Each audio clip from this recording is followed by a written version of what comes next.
तर नमस्कार मित्रांनो, आम्ही सिंगापूरमध्ये आलेलो आहे. आता एक मोठी गोष्ट म्हणजे आमच्या शिपचं हल इन्स्पेक्शन आहे. जो शिपचा अंडर वॉटर पार्ट असतोय तो पाण्यामुळे किंवा ह्या सॉल्टमुळे किंवा मरीन ग्रोथमुळे थोडाफार खराब झालेला असतोय किंवा ते मरीन ग्रोथ त्याला चिटकलेली असते. मग ते इन्स्पेक्ट करणार. तर चला दाखवतो तुम्हाला हल इन्स्पेक्शन कसं असते ते.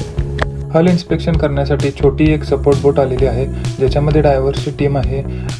एक डायव्हर ऑलरेडी आतमध्ये हल इन्स्पेक्ट करत आहे आणि दुसरा डायव्हर आता जात आहे. हे पूर्ण इन्स्पेक्शन करून एक रिपोर्ट बनवणार, ज्याच्यामध्ये मेन्शन केलेलं असणार की हल कितपत खराब आहे आणि क्लीन केलं पाहिजे का ते. तर मित्रांनो, हल इन्स्पेक्शन झालेलं आहे आणि रिपोर्टमध्ये असं मेन्शन केलं होतं की हल क्लीन करायला पाहिजे. आणि हल क्लिनिंग करण्यासाठी एक मोठी शिप आलेली आहे, जी तुम्हाला दाखवणार आहे मी लवकरच. मी आता आलेलो आहे त्या शिप जवळ. एकच मिनिट दाखवतो मी तुम्हाला. हीच ती बोट आहे जी अंडर वॉटर हल क्लिनिंग करण्यासाठी वापरली जाते, ज्याच्यामध्ये 2 रोबोट्स आहेत जे अंडर वॉटर सोडलेले आहेत.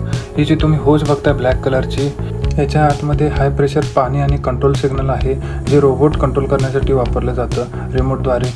तसंच एक मागच्या बाजूला रोबोट आतमध्ये सोडलेला आहे.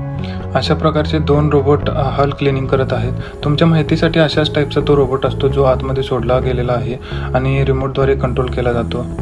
आता तुम्हाला आमच्या शिपचा रिपोर्ट दाखवतो, ज्याच्यामध्ये बिफोर आणि आफ्टर इमेजेसवरून तुमच्या लक्षात येईल की शिपचं हल कसं क्लीन केलं जातं. तर मित्रांनो, आमच्या शिपचं हल क्लिनिंग सक्सेसफुली झालेलं आहे आणि आम्ही आता डिपार्ट करत आहोत नेक्स्ट पोर्टवर. कशासाठी? तर ह्या गाड्या सगळ्या डिलिव्हर करण्यासाठी.